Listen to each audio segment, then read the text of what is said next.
El Rumor de la Discordia, un podcast para comentar las noticias de Jalisco.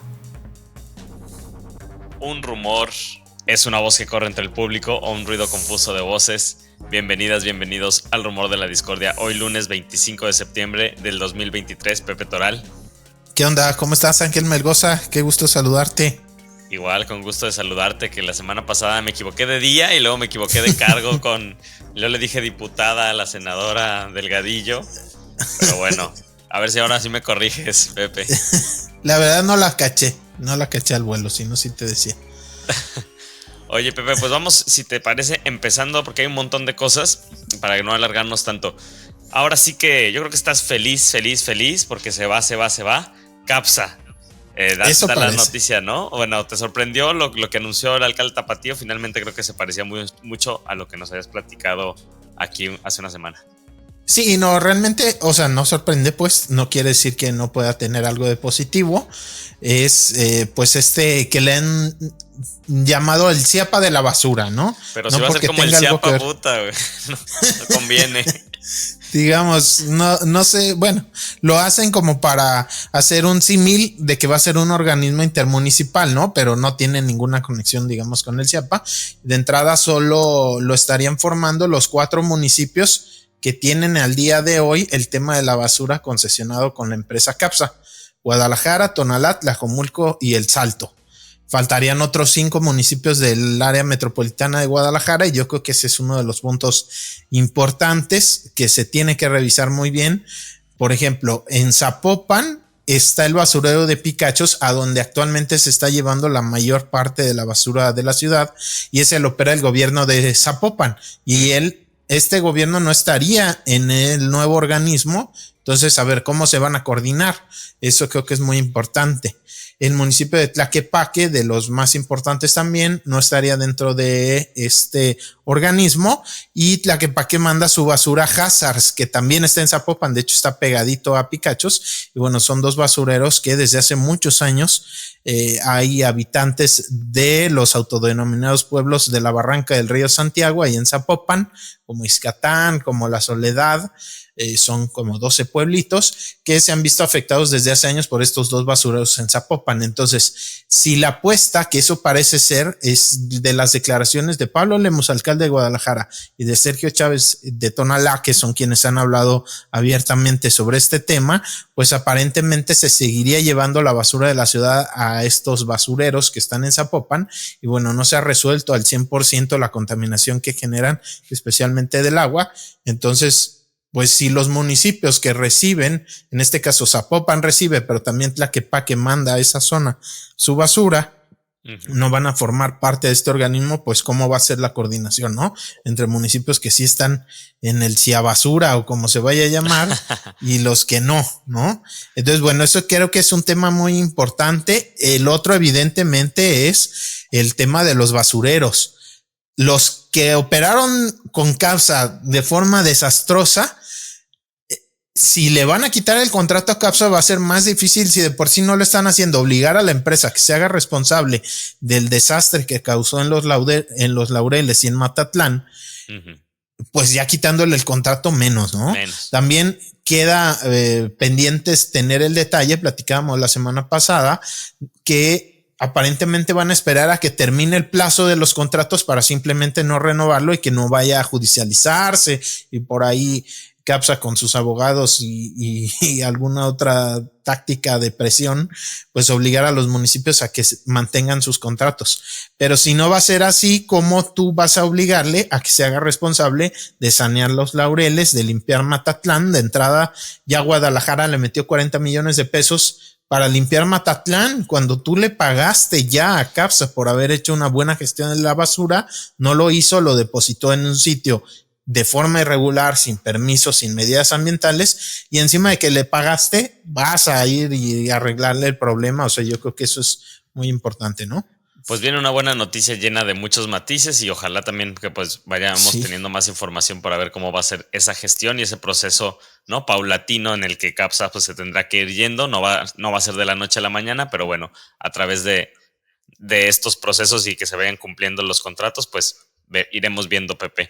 Me imagino Así también es. que estás muy feliz de esta otra noticia sobre el monitoreo en tiempo real de las aguas subterráneas en la metrópoli. Lo anunciaron así, pues, un grupo de investigación en ingeniería y sistemas hidrológicos ahí del ITESO, académicos del ITESO. Van a tener 1.430.000 pesos estos académicos para desarrollar pues un sistema de sensores que permita enviar y sistematizar, Pepe, los datos para tener claro como el nivel del agua en los acuíferos. También pues recuperar esta información que ya se suman 8 personas las fallecidas por la temporal de lluvias en el área metropolitana de Guadalajara, Pepe. Sí, están relacionados, ¿no? Es algo, por ejemplo, el doctor Arturo Gleason de la UDG, que él seguro estará más feliz, porque tiene años diciendo, a ver, ¿cómo puede el CIAPA, ahora sí, el CIAPA, el del agua potable, No el de la seguir basura. dando, exacto, seguir dando factibilidades, es decir, son las autorizaciones, una nueva torre, un nuevo fraccionamiento, para poderse conectar a la red de agua potable, le tiene que pagar al CIAPA para hacer un estudio de factibilidad y si da positivo le dice, ¿sabes qué? Si hay agua, si hay posibilidad, si nos da tanto para el agua negra, el drenaje, como para la red de agua potable, si nos da, te doy el aval y si no, en teoría no puedes construir un fraccionamiento o una torre. Entonces, lo que dice mucho Gleason, como si ni siquiera sabemos cuánta agua hay en el subsuelo y más o menos entre el 20 y el 25% del agua que llega a los hogares de la ciudad viene de pozos. ¿Cómo puedes estar dando y dando y dando factibilidades y nuevos fraccionamientos y nuevas torres si ni siquiera sabemos cuánta agua nos queda? Eso del agua subterránea y del agua superficial, pues bueno, ya sabemos todos los problemas. A la ciudad se trae agua de Chapala, del río Santiago y de la presa Calderón. La presa Calderón está bien de calidad allá en la zona de los Altos, Zapotlanejo, Acatic, pero cada vez pues tiene niveles más bajos. De hecho, llegó hace un par de años a prácticamente dejar de dar agua, ¿no? Estaba a menos del 10% y para términos prácticos ya no se pudo traer agua a Guadalajara. Y bueno, Chapala y el río Santiago sabemos la mala calidad del agua de estos cuerpos de agua superficiales. Entonces, el agua subterránea se vuelve estratégica, importantísima para el futuro. Y si ni siquiera sabemos cuánto hay, y además está conectado, ¿no? Tantas inundaciones, lo hemos hablado muchas veces, tienen que ver con estos procesos de urbanización. Se construyen zonas que antes se absorbía el agua hacia el subsuelo, ahora le pones concreto y corre hacia las calles y bueno, ya 8 personas murieron y una que está desaparecida. Ojalá sea localizada, pero fue desaparecida de que la arrastró una corriente. Entonces, bueno, va a ser muy complicado que realmente siga con vida, solamente que pues no se ha encontrado esta persona. Entonces es probable, son 8 víctimas pues ya mortales y una más desaparecida del temporal. Entonces, bueno, pues muy importante este tema de los académicos del ITESO. Están en comunicación con el CIAPA, también con el IMEPLAN. Entiendo que también reciben financiamiento del CONACYT. Entonces, bueno, parece un proyecto muy importante que desde el año 2003 no se hacía un estudio sobre aguas subterráneas. Por allá el buen Marco de GeoEx, uno de los especialistas de agua subterránea, fue el último que hizo los estudios hace 20 años. Entonces, 20 años no hemos sabido cómo está. Entonces, es importantísimo ese tema. Entonces, bueno, pues ojalá inviten ahí al buen Arturo Gleason también, porque él está en la Universidad de Guadalajara, pero pues que le llamen, ¿no? Para que se sume este grupo de académicos. Por lo menos de forma informal, aunque sea, ¿no? Pero que sí haya comunicación de especialistas y finalmente que los resultados sean confiables y que sirvan justo para planear la ciudad. Un tema importantísimo el del agua, porque tampoco hay que confiarnos con que ya resuelto el conflicto de la presa del Zapotillo, como por ahí el gobernador luego a veces dice, ¿no? Que ya resolvió el tema del agua en la ciudad en los próximos 50 años. Pepe, también para seguir hablando del agua y del río Santiago en este caso, pues la Asamblea General del Consejo de Cuenca del río Santiago está eligiendo nuevos representantes. Ahorita nos platicas cómo es más o menos ese proceso, pero los productores agrícolas de la zona altos del estado pues fueron marginados, digamos, de estas reuniones que se llevaron a cabo para la elección. Esta es información publicada por Sonia Serrano en el diario NTR. Sí, está recogiendo información de Juan Guillermo Márquez. Él es el presidente del Observatorio Ciudadano para la Gestión Integral del Agua. Es un organismo público oficial que está marcado en la ley, aunque luego, sobre todo el actual gobierno, el anterior como que nomás les daba el de Aristóteles. El gobierno priista como que nomás les daba palmaditas en la espalda y, mira, muy buena tu recomendación y no los pelaba. Este actual sí pareciera que está totalmente rota la comunicación, pero bueno, es un observatorio oficial de especialistas en temas del agua y que está en la ley. Y lo que está diciendo Juan Guillermo Márquez, que ha tenido mucha comunicación con productores agropecuarios de los Altos y fue uno de los que se oponía más a la operación de la presa El Zapotillo que eran 105 metros de altura. Estuvo ahí asesorando a los productores que también se hubieran visto afectados con ese proyecto original. Y bueno, él lo que está diciendo es que este organismo de la cuenca de entrada combina funcionarios de Conagua, es decir, funcionarios federales, con el gobierno estatal, la Comisión Estatal del Agua. La Comisión Estatal le paga el sueldo a quien coordina este organismo de cuenca, y ahí se toman las decisiones sobre el agua. Entonces no son los únicos los productores, pero es importante que formen parte de este órgano, justo para que pues uno de los principales productores de alimentos del país, que es los Altos de Jalisco, pues los propios productores puedan formar parte de las decisiones, de las opiniones, de la revisión de cómo se está distribuyendo el agua. Igual que pasa en la ciudad, que ni siquiera sabemos cuánta agua subterránea hay, pero el CIAP anda dando permisos y permisos. Bueno, a nivel ya, digamos, más macro, más allá de Guadalajara, ¿no? Lo que es la cuenca del río Santiago, está reconocida como muchos acuíferos sobreexplotados, y las aguas superficiales también hay ciertas vedas. En teoría hay prioridad para el uso público antes que, por ejemplo, para el industrial. Están los productores agropecuarios, y sin tener muy claro por qué la Conagua sigue otorgando y otorgando y otorgando concesiones, ¿no?, de explotación de agua. Entonces es muy importante que unos de los principales interesados formen parte de este organismo, y lo que dice Juan Guillermo Márquez, que se les avisa pues a contrarreloj, a unos cuantos días del proceso para elegir a los representantes. Además ponen un montón de restricciones tecnológicas, de que hay que registrarse con un correo de Gmail y hay que entrar a no sé qué link y cosas así, que normalmente pues muchos son productores agropecuarios que no tienen acceso digamos a estas nuevas tecnologías, además de que no se les dio pues la información con tiempo y la posibilidad, bueno, si no lo vas a hacer en línea, que podría ser muy fácil para ciertas personas, pues que esté la posibilidad de ir directamente y personalmente a hacer el trámite como se hacía antes. Y este tipo de cosas lo interpreta por ahí el presidente del Observatorio Ciudadano de Gestión del Agua, Juan Guillermo Márquez, pues como un obstáculo intencional, ¿no?, con la finalidad de excluir justo a los productores de los Altos, y que las decisiones se tomen más discrecionalmente por funcionarios de las comisiones del agua y no tanto pues por quienes la utilizan, ¿no? Entonces pues ahí importante esta denuncia y darle seguimiento y ver qué pasa. Es muy difícil mantener comunicación con funcionarios de estos temas, de la CONAGUA, de la Comisión Estatal del Agua.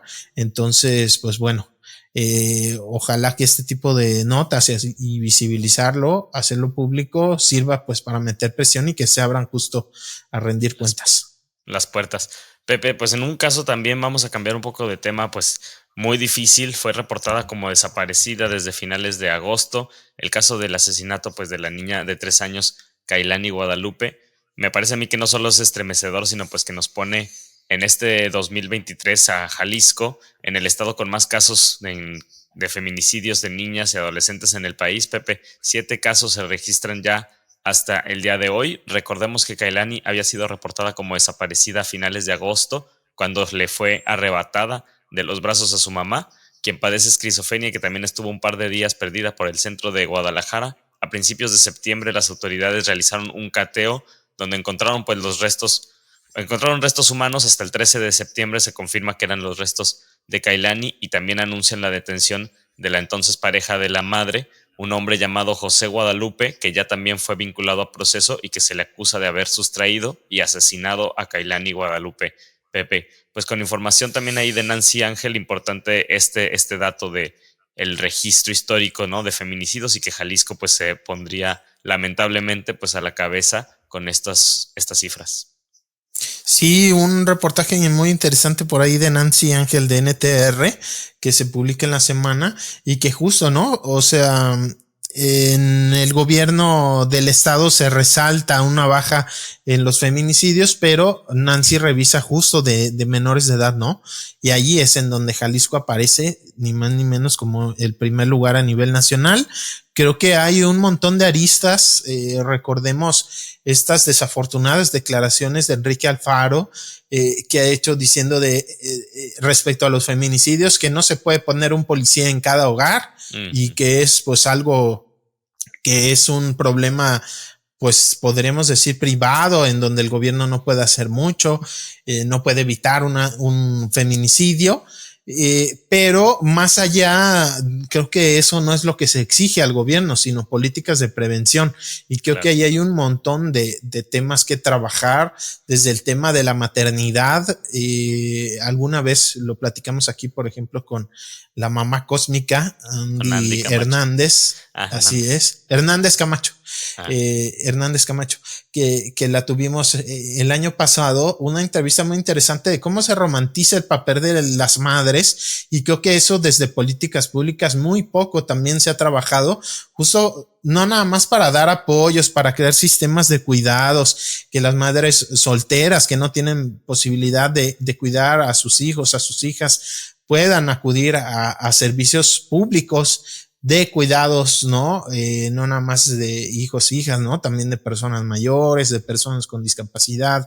Creo que todo ese tema del sistema de cuidados, pues no ha avanzado demasiado. También, pues es difícil, ¿no? Y caro, pero es importante. También el trabajo sobre esta romantización de las madres, ¿no? Y que se espera que sean siempre buenas, bondadosas, ¿no? Y no se toma la realidad, ¿no? Lo que nos platican las verdaderas madres, nosotros pues no lo somos, ¿no? Pero lo que nos cuentan y recuerdo justo esa entrevista muy interesante con Andy, ¿no? O sea, al respecto de cómo es importante también reconocer pues que hay momentos de desesperación, momentos en donde no quieres estar con tus hijos, y entonces eso trabajarlo y no cargarle la mano socialmente a las madres como si fueran malas madres y no los quieren 100% y demás. Y bueno, el tema de las violencias contra las mujeres, que definitivamente no se trata de tener efectivamente un policía en cada casa, ni tampoco nadie está pensando en eso, sino políticas de prevención y también pues contrarrestar la impunidad, ¿no? Tan importante que los feminicidios no queden impunes, que no se mande ese mensaje. Entonces, bueno, hay un montón de temas por ahí para trabajar. Una tragedia, la verdad, ese caso. Y pues sí queda mucho trabajo pendiente. Sí, Pepe, justo también para recuperar un poco el trabajo de Nancy Ángel y los datos que nos arroja, solamente en el registro histórico que se registra, bueno, que lleva desde 2015 hasta 2023, en ese caso ya Jalisco se posiciona en el tercer lugar con 55 casos. En segundo lugar está Veracruz con 60 y en el primer lugar pues está el Estado de México con 122 niñas y adolescentes pues víctimas de feminicidio. Digamos que solamente este año sería el que estaría tomando pues ese pésimo primer lugar el estado, pero ya en la cifra histórica pues está en tercer lugar, que también es bastante pues apremiante, ¿no? En este caso, el Estado de México hasta lo que va del año registra 6 feminicidios y Chiapas sería el tercer lugar con otros 4, Pepe. Si te parece, vamos a pasar a otro tema, Pepe, también relacionado con el mismo tema, ¿no?, de violencias patriarcales y de pues toda la serie de complejidades que están involucradas en torno a estos casos. La funcionaria Georgina Argüello, quien denunció por acoso sexual al secretario del Trabajo Marco Valerio Pérez Goyas, pues reclama que su caso está siendo dilatado, además de que desde el inicio del caso en noviembre de 2021, pues tanto Marco Valerio como el propio gobernador, del quien ya hablabas, Enrique Alfaro, calificaron la denuncia como un chisme y como un cuento.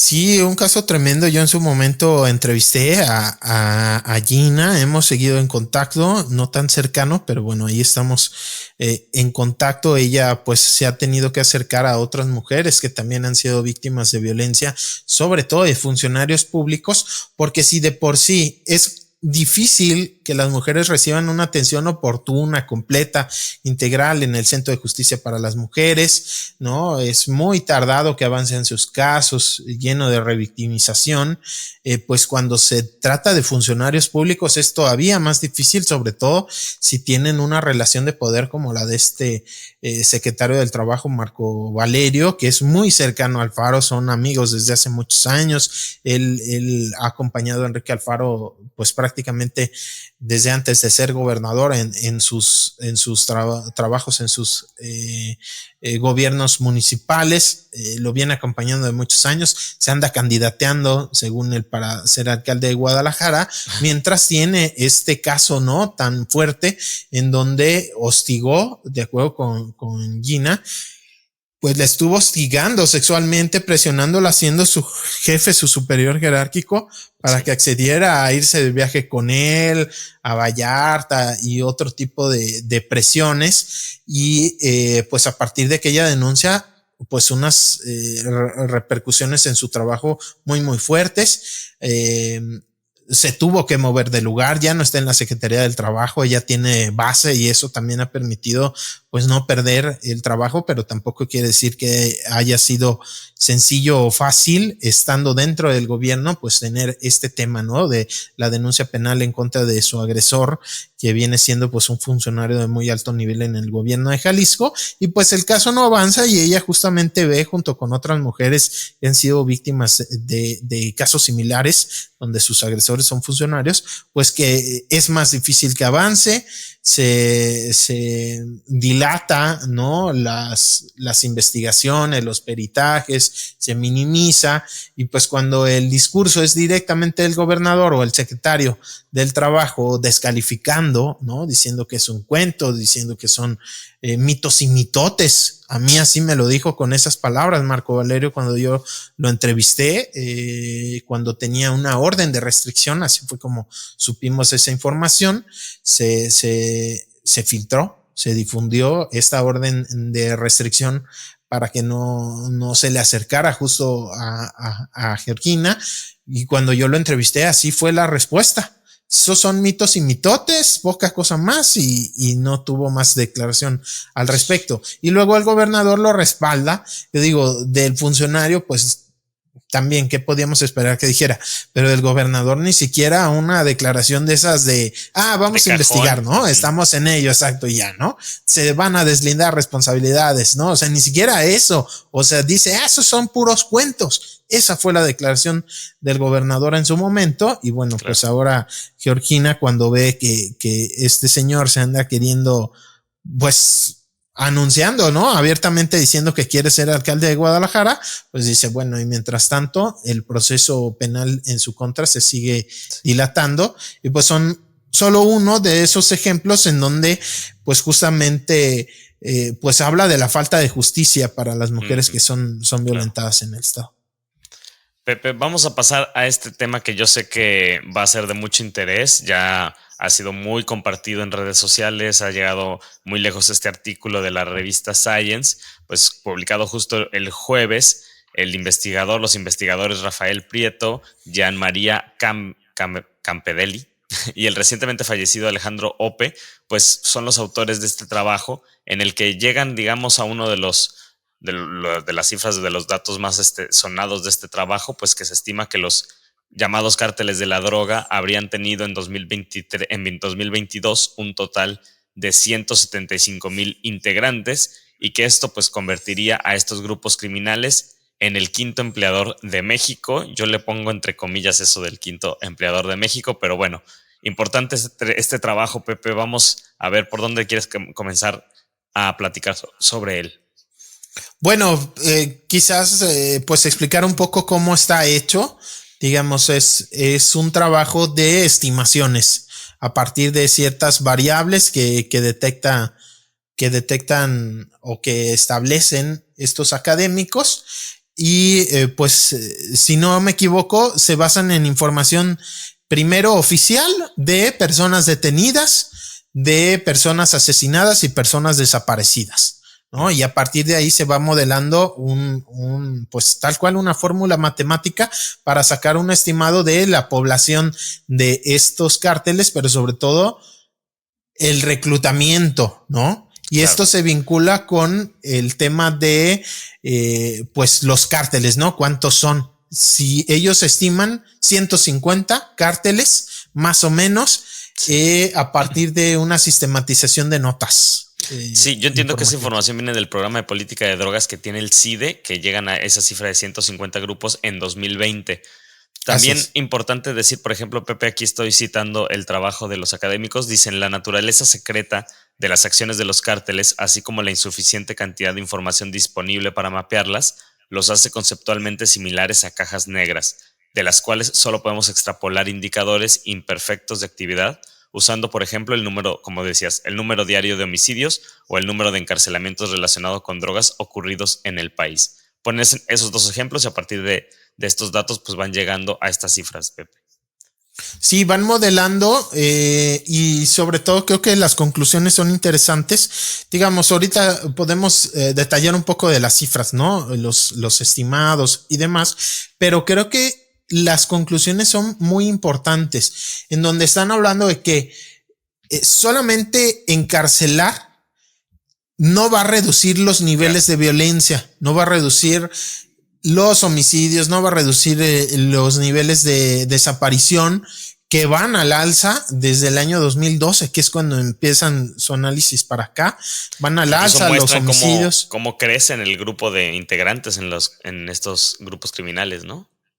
Sí, entonces eso significa que solo encarcelar no va a frenar la violencia y pues ellos más bien, estos académicos, lo que plantean es que sería más fácil bajar esos niveles de violencia justo buscando reducir el nivel de reclutamiento.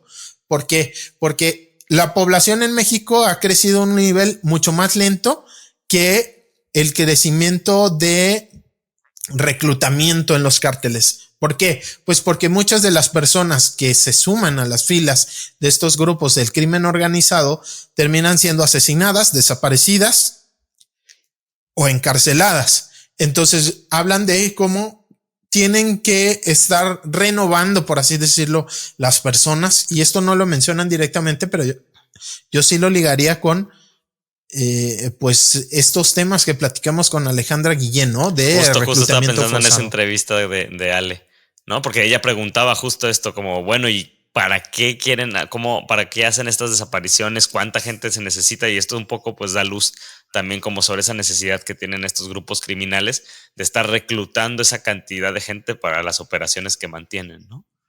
Exacto, o sea, si están matándose, que también el trabajo habla de cárteles enfrentados entre sí, pero aquí hemos insistido mucho como también no es solo eso, o sea, pues si es muy difícil documentar cuántas personas tiene un cártel, pues más difícil documentar cuántas personas del Estado están involucradas con los cárteles, ¿no?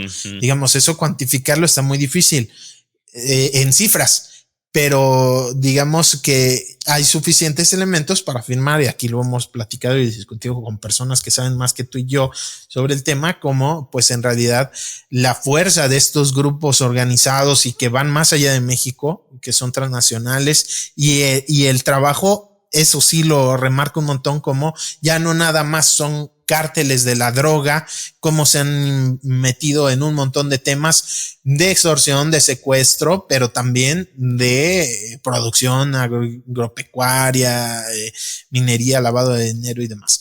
Entonces, justamente como este enfrentamiento entre cárteles, y yo diría también pues con ahí autoridades involucradas también en tantos lados, generan unos niveles muy altos de violencia, de homicidios, de desaparición, que hacen necesario que esa maquinita se vaya alimentando de más personas, que vayan reclutando, y es, creo, pues parte de lo interesante de este trabajo, que pues le ponen una estimación, es matemática, imposible, ¿no? Vaya, no es como cuántas personas emplea Walmart o yo qué sé, ¿no? Porque hay un número de seguridad social, digamos, es como, son cifras esas muy exactas, muy precisas de generación de empleos. Y aquí estamos hablando de gente que se reclutan grupos del crimen organizado, que prácticamente es imposible tener las cifras oficiales reales, ¿no? Más que oficiales reales. Pero en la estimación es muy fuerte, pues, o sea, el nivel, ¿no? De reclutamiento que requieren para mantener los niveles de violencia que se tienen en el país son muy altos, y justo son de jóvenes de 20 a 40 años, más o menos, que coincide luego con este tipo de desapariciones,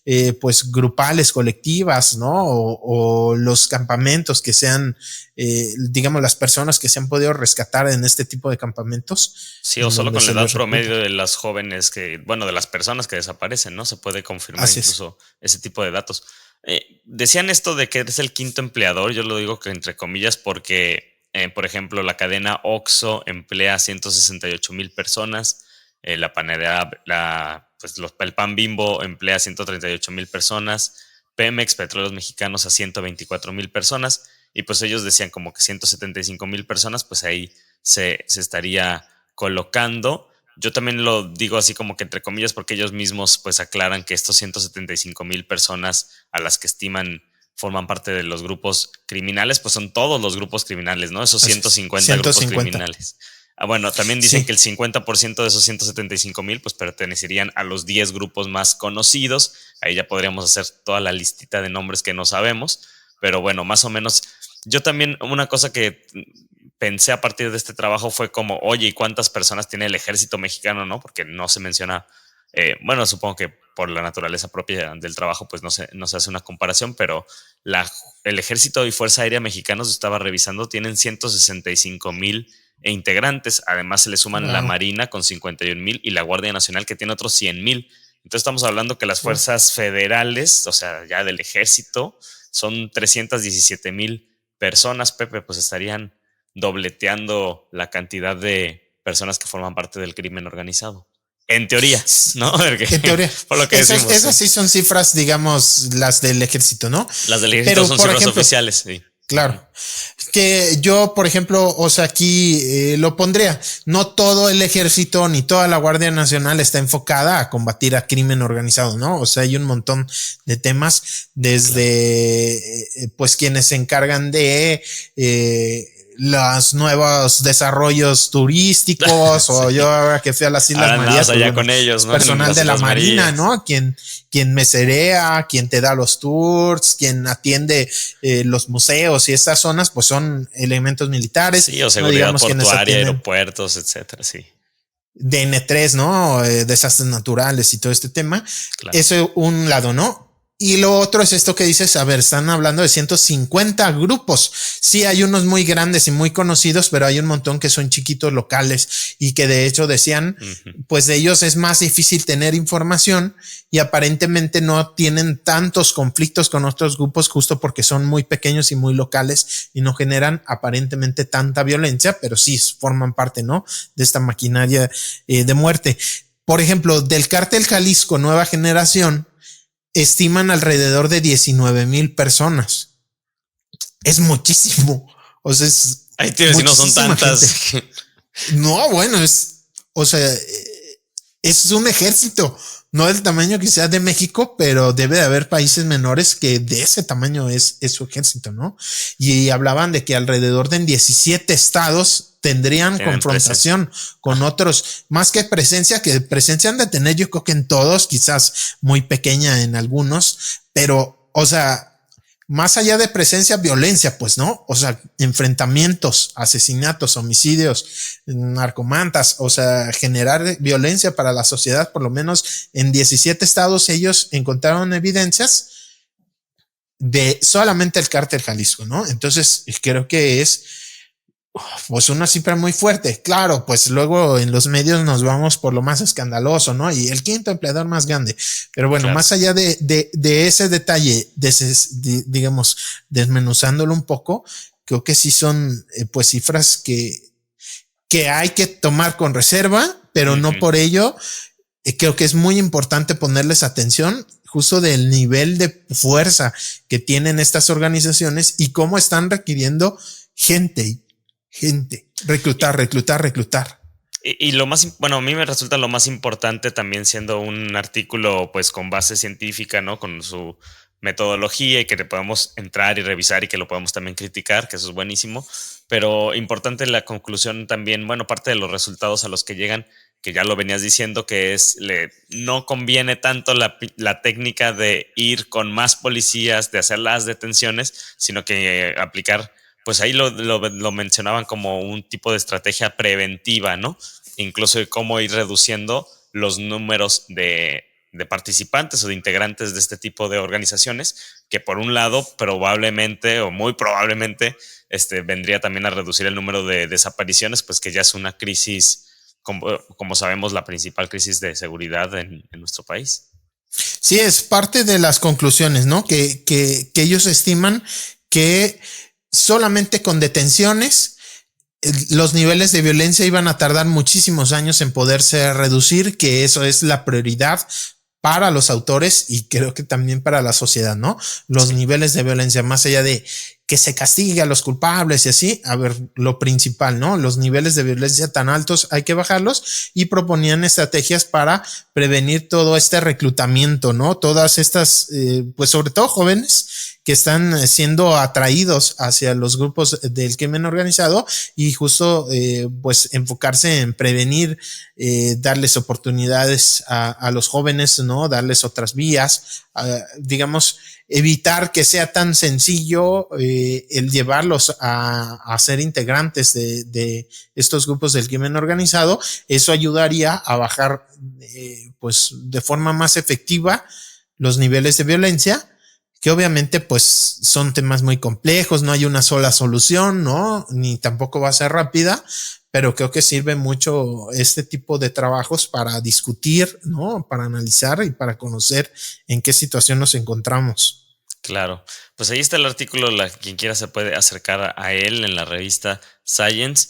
Pepe también pues es muestra de este poder criminal que tienen estas corporaciones, estas organizaciones. Sí, dígalo. Yo solo, Ángel, daría este dato que es el que uno de los que pues más me alarman, ¿no? Y para ponerle una cifra, dice que de acuerdo pues con sus conclusiones, los cárteles necesitarían reclutar entre 350 y 370 personas por semana para mantener, digamos, su capacidad de fuerza, ¿no?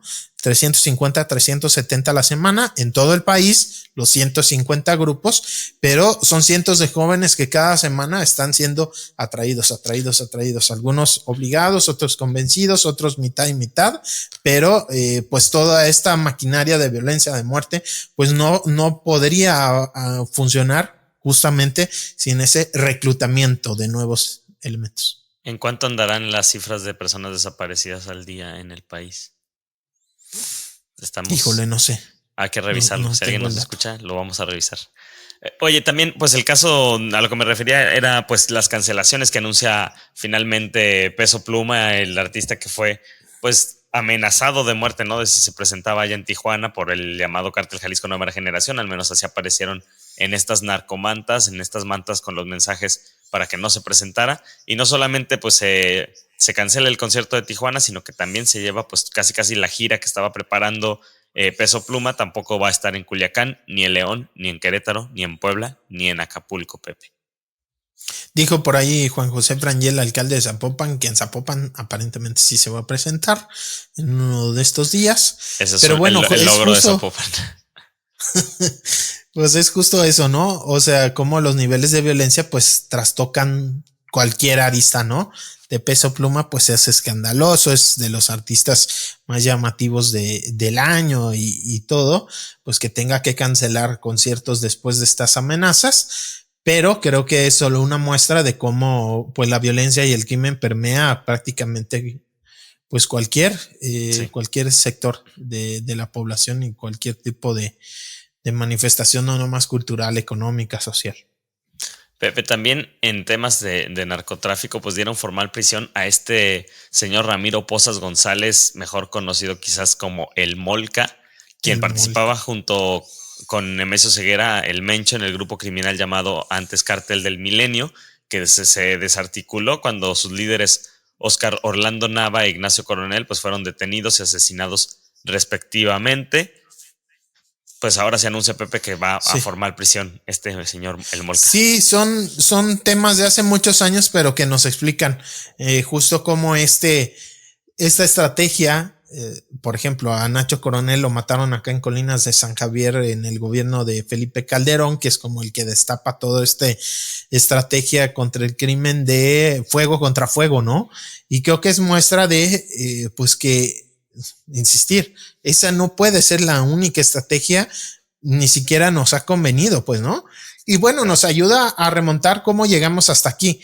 Y es justo eso, ¿no? O sea, el Molca y el Mencho estaban en su momento en el mismo grupo criminal, este cártel del Milenio, que era, por así decirlo, pues vinculado al cártel de Sinaloa, pero que operaba en esta zona del país, ¿no? En el occidente, sobre todo Jalisco, Michoacán y demás. Cuando se dan las detenciones y asesinatos, lo que dice el Molca, y aparentemente, pues yo me acuerdo desde aquellos años, pues hay una división porque, pues, ya o muertos o detenidos los líderes de ese grupo, pues hay unos que quieren tomar el control y otro grupo al interior también, y comienzan a enfrentarse. Y era lo que le llamaban en esos años, estamos hablando por ahí del año 2008, 2010, cuando empieza todo este relajo. Los torcidos contra la resistencia se hacían llamar en ese entonces. Y, por ejemplo, o sea, casos de violencia extrema que sembraron en Guadalajara. Recordarás este caso de la camioneta con 24, 26 personas asesinadas ahí en los Arcos del Milenio, a unas cuadras de la Expo cuando estaba la Feria Internacional del Libro, ¿no? Que fue una de esas manifestaciones de violencia brutal y que además luego quienes lo reportearon, yo me acuerdo en Proceso, no recuerdo ahora mismo si era solo Gloria Reza o si también estaba algún otro reportero, inclusive Felipe Cobian, pero que entre las víctimas había albañiles que fueron pues a agarrar, a privar de la libertad en San Juan de Ocotán. Y literal eran personas que no tenían nada que ver, eran trabajadores. Y que fueron como a recogerlos, literalmente había un trabajador. Así de, órale, ¿no? O sea, están a vender y órale, sí. Exacto. Y justo para estos enfrentamientos en donde no nada más es, digamos, grupos contra grupos, sino también los mensajes, ¿no? La comunicación. Esa camioneta, aunque eran personas, digamos, asesinadas, no se trataba de matar, al contrario, sino de mandar un mensaje, ¿no? Y era este mensaje de confrontación.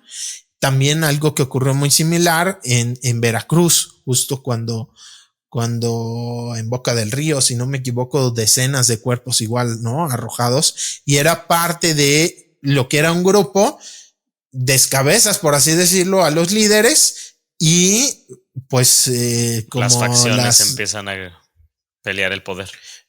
Exacto, entonces el resultado no fue como uno esperaría, que gracias a que asesinas a los líderes ese grupo se va a desarticular, ¿no? Sino al revés, lo que generó fue más violencia, más violencia, más violencia, y ahí es una de estos grupos, digamos, finalmente, pues lo que pasa en la historia es que el grupo del Molca, que ahora ya está tantos años después recibiendo una sentencia, ese grupo pues queda anulado, por así decirlo, o pierde fuerza, y es a partir de ahí que se encumbra y crece y se expande el cártel Jalisco Nueva Generación, junto con los Queenies, que vendría a ser esta especie de brazo financiero, ¿no? Del mismo cártel. Entonces, pues bueno, nos ayuda como a remontar y a decir cómo llegamos hasta aquí, y justo porque esta solución de solo mandar al ejército, de solamente pensar que con las armas y con las balas vamos a acabar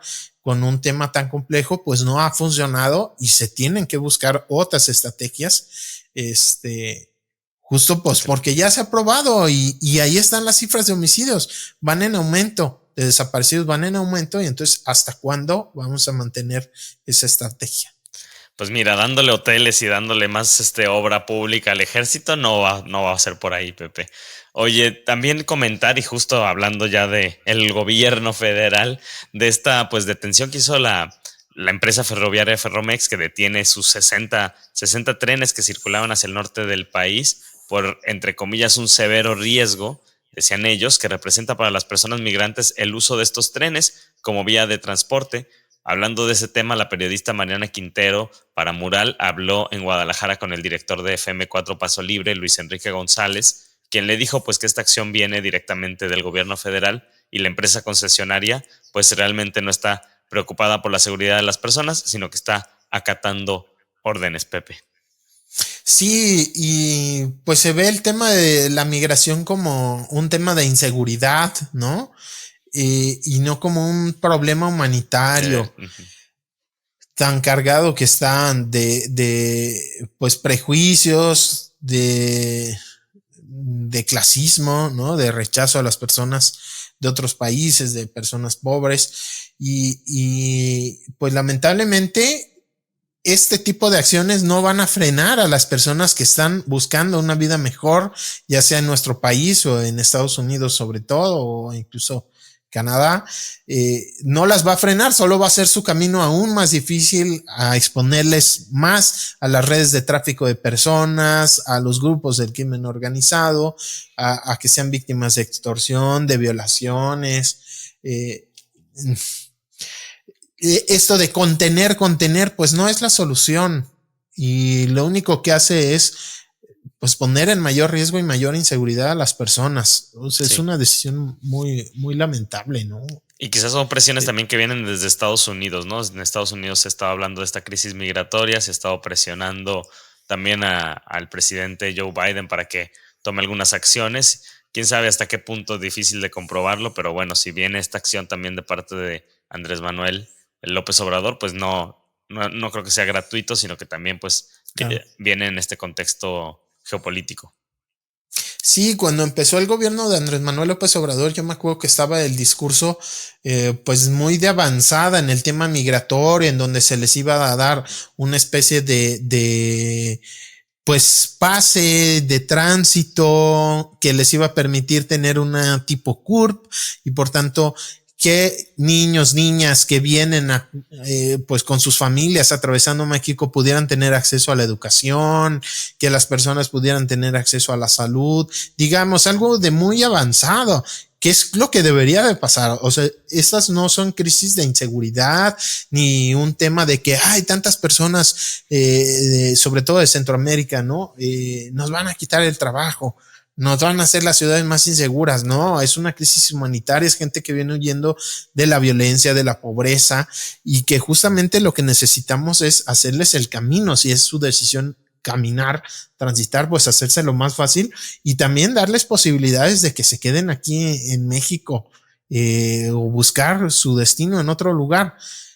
Pero aparentemente esta política migratoria bastante positiva del gobierno de Andrés Manuel, pues se frenó muy, muy rápido por presiones de Estados Unidos, porque lo veían como estás incentivando a que más gente venga a nuestra frontera, y ya sabemos que si aquí en México somos racistas y clasistas, pues allá en Estados Unidos, pues muy contradictorio, que siendo una sociedad que surgió justo de la migración, una sociedad con altísimos niveles de inmigración, sí, tengan estas posturas oficiales en contra de las personas que van, ¿no? Buscando pues ir al país, y aparentemente pues esas presiones de Estados Unidos hicieron cambiar radicalmente esta postura federal.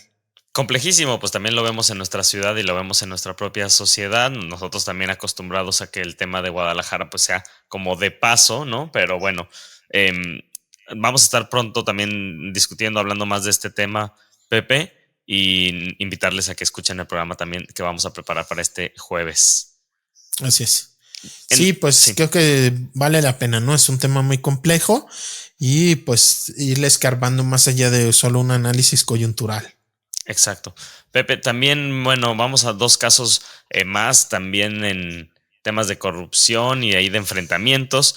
Pues resulta que este Fondo Jalisco de Fomento Empresarial parece ser más un fondo de fomento salarial, pero de los propios directivos, porque esta semana pues nos enteramos que gracias al trabajo del periodista Martín Aquino para Mural, pues que Eduardo Javier Avelar Aguirre y José de Jesús Barba Gálvez director de financiamiento y coordinador de financiamiento regional respectivamente, pues se beneficiaron con 100 millones de pesos o beneficiaron a una empresa en la que ellos están como apoderados legales, Pepe.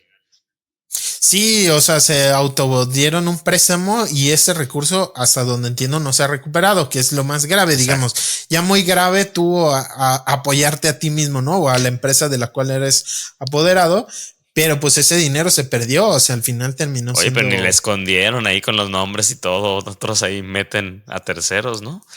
Prestanombres, ¿cuántos casos habrá así?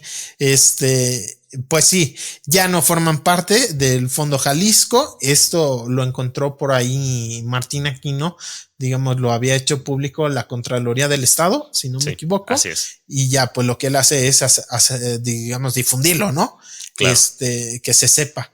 Pero bueno, ya están trabajando por ahí, entiendo, ya no forman parte de el gobierno de Jalisco, de este fondo de fomento empresarial, y pues ojalá que quede la posibilidad de recuperar ese dinero primero, de castigarles, pero sobre todo para que quede de ejemplo para otros funcionarios que por ahí andan dándole contratos de obra pública a las empresas de sus sobrinos o cosas así.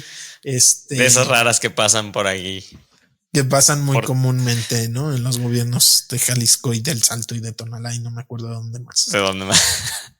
Oye, Pepe, también pues esta trifulca que se dio en el IMSS el pasado miércoles, ¿no? Una lucha campal entre personal médico del Centro Médico de Occidente del IMSS y personal del Servicio de Protección Federal. Al parecer los policías, aquí va lo que yo entendí a partir de las notas, los policías realizan una inspección muy agresiva contra una doctora y desde que los guardias federales llegaron a brindar seguridad a las instalaciones del IMSS Jalisco en 2022, pues han dado, y aquí cito, trato de delincuentes, cierra la cita, al personal médico, esto según las declaraciones del líder sindical por parte de los médicos, ¿no? Entonces, a partir de esa, digamos, inspección muy agresiva, se hacen de palabras y comienzan los golpes hasta que acaban expulsando a los policías, literalmente, pues del centro médico, Pepe. Sí, llamó mucho la atención por eso, ¿no? Los videos en donde se están dando con todo entre doctores y policías al interior del hospital, pues quizá el más importante, ¿no? Bueno, el más grande, ¿no? Que no da solo servicio a jaliscienses, sino a todo el occidente del país, el centro médico, que es enorme. Y pues yo no termino de entender muy bien. Lo cierto es que del 2022 para acá es este tipo de personal que son policías federales, pero que se contratan, ¿no? Son, entiendo, estos corporaciones policíacas, por ejemplo, que hay en los bancos. La policía estatal tiene su propia corporación en donde los bancos pagan por guardias que son policías, pero se les paga de parte de la iniciativa privada por hacer este trabajo de guardias. Entiendo que es algo parecido solo a nivel federal, en donde el IMSS contrata, es decir, le paga a policías federales para que hagan estas labores de vigilancia al interior.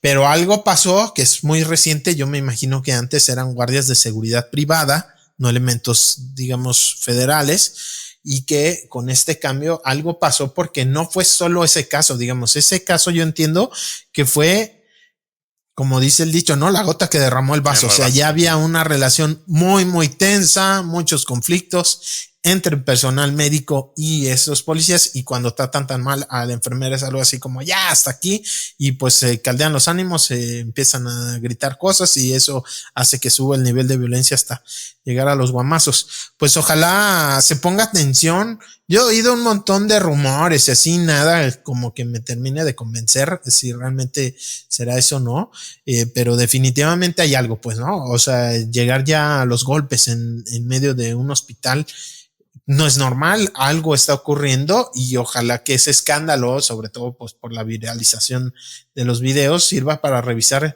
qué está ocurriendo y si realmente era el mejor esquema el de tener policías federales, ¿no? Cuidando los hospitales o por ahí qué pasó. Pues es que hay de rumores a rumores, Pepe. Lo mejor escuchar el rumor de la discordia y no cualquier rumor. Claro. También importante decir que en medio de pues la trifulca o de todo este tema de la golpiza, pues un trabajador de limpieza del área de pediatría, el señor Salvador, es detenido sin ninguna justificación por al menos 8 policías que lo tuvieron incomunicado más de 5 horas Y aparte de todo esto, pues yo también pensé, ¿no? Que había sido alguien que hubiera estado como relacionado en estos golpes, derivado de la riña, pero lo que es todavía pues peor es que Salvador ni siquiera estuvo presente en el enfrentamiento. A él le dicen incluso uno de los policías que lo confundieron, porque no se encontraba en ese momento en esta pelea. Entonces yo me pregunto también como qué habría pasado, ¿no? En caso de que hubieran detenido a la persona que querían, le iban a, no sé, le iban a golpearle, ¿qué le iban a hacer? O sea, esta persona Salvador lo tuvieron 5 horas incomunicado, después ya lo presentan primero ante el parte médico y luego ya ahí en Secretaría de... Ahí frente al... Se me están yendo las palabras, Pepe. ¿De seguridad? Sí, frente al Ministerio Público, perdón. Y ya, ahí sí. Entonces ya pues lo encuentra la familia, tiene una carpeta abierta, pero pues al parecer pues, él ni siquiera estaba presente en el momento del enfrentamiento y luego la propia gente del sindicato dice que no van a presentar tampoco ningunos cargos contra los policías, pues que incurrieron en varios delitos. Sí, parece que fue como el acuerdo, ¿no? Para que ya lo dejaran, pues estaba privado de la libertad, sí. Pero creo que más allá de si ponen o no cargos, si ese fue el acuerdo de ya suéltenlo, déjenlo ir, ya no vamos a presentar cargos, yo creo que sí tiene que haber una investigación de oficio. A ver, son policías, claro. Privaron de la libertad sin, digamos, es irregular, no puedes tener 5 horas detenida a una persona, para eso está el Código de Procedimientos Penales, ¿no? O sea, si está detenido por cometer un delito, se le presenta a la gente del Ministerio Público. Si no es así, pues está en libertad. No existe ya esta especie de detención por muchas horas en lo que averiguamos y demás. Eso no puede ser. Entonces, ojalá que se haya una investigación de oficio, más allá de si se presentan denuncias o no, tanto al interior del IMSS, qué es lo que está ocurriendo y por qué esta contratación de elementos federales en 2022, ya para el 2023 tronó con todo este nivel de violencia y pues obviamente en el proceder de estos elementos policíacos que por ahí tuvieron retenido al trabajador, ¿no? Pues de forma injustificada totalmente. Pues sí, ojalá que tengamos más información porque también cada una de las partes está defendiendo a sus agremiados, ¿no? El sindicato obviamente defendiendo a los médicos, pero también la gente de este servicio federal, pues diciendo que ellos hicieron todo lo que estaba dentro del protocolo y también que se han reducido pues muchísimo el robo de indumentaria médica, ¿no? De todas las medicinas, etcétera, sí. Entonces, pues bueno, vamos a esperar a ver cómo resulta que se va solucionando esta problemática. Para la semana, Pepe, pues yo sé que ya estás muy feliz, casi con tu boletito ahí en la mano para ir a las fiestas de octubre. Y además de que toca mi banda El Mexicano, OV7, Chuy Lizárraga y la poderosísima banda Rake. ¿Qué más va a haber? Estás llorando. ¿Qué más tenemos que saber de las fiestas de octubre? Estas fiestas no las hay ni en Obama ni en Nueva York. No, bueno, yo sobre todo resaltar este tema de la Arena Guadalajara, que mucho tiempo se planeó la construcción de este espacio allí junto a Iconia, otro lugar muy famoso, no necesariamente de forma positiva. Esta Arena Guadalajara se está construyendo en periférico a la altura de Huentitán, ¿no? Poco antes de la calzada Independencia. Y se había pensado trasladar las fiestas de octubre, que originalmente pues son las fiestas del santo patrono, el arcángel San Miguel, son las fiestas originales de Guadalajara. De ahí vienen, ¿no? De eso son las fiestas de octubre. Enrique Alfaro o algo así. Enrique Alfaro. O sea, de ahí vienen, ¿no? Digamos, las fiestas del pueblo, como en todo pueblo las hay. Las fiestas del pueblo de Guadalajara han evolucionado hasta llegar a lo que son las fiestas de octubre y están en Zapopan, ¿no? Y son de Guadalajara. Entonces, alguna vez se pensó hace muchos años llevar las fiestas de octubre primero al terreno de Iconia, luego se decidió entregar a especuladores inmobiliarios y a un ladito se empezó a construir la Arena Guadalajara y bueno, ya se descarta totalmente, se insiste en que ya las fiestas de octubre van a seguir en el Auditorio Benito Juárez y la Arena Guadalajara, pues solo recordar es este regalito que le dieron a Ricardo Salinas Pliego, a su empresa Super Espectáculos, si no me equivoco se llama, y como ya tiene la Arena México y la Arena Monterrey, estaría construyendo esta Arena Guadalajara y digo regalito porque el terreno es público, es del gobierno de Jalisco, es una especie de concesión en donde el dueño de TV Azteca y de Electra, construye un auditorio de espectáculos, un centro de espectáculos, y a cambio el gobierno de Jalisco tendrá fechas para poder usar ese auditorio para, pues vete a saber para qué, ¿no? Para lo que quiera.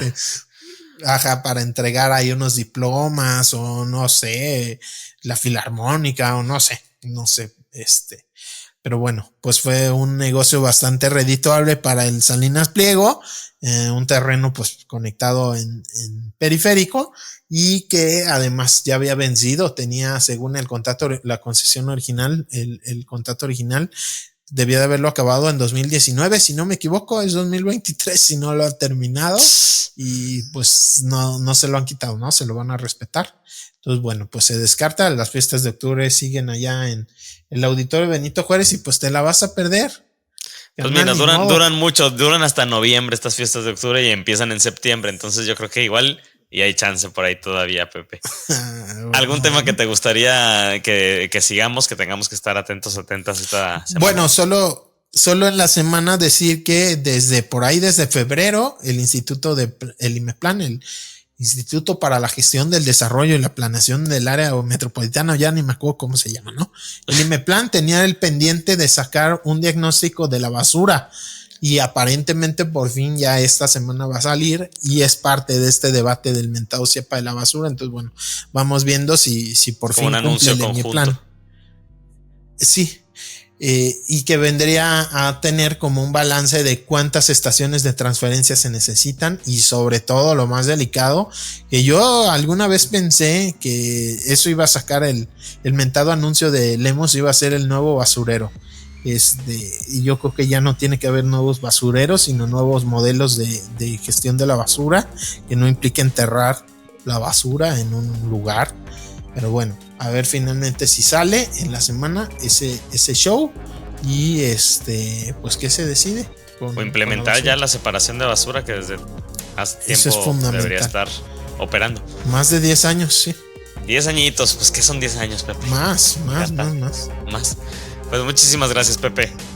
¿De qué? A ti. Un abrazote, Ángel. Abrazo, muchísimas gracias, buena semana y gracias por escucharnos. Nos seguimos escuchando el jueves. Hasta luego. El Rumor de la Discordia, un podcast para comentar las noticias de Jalisco.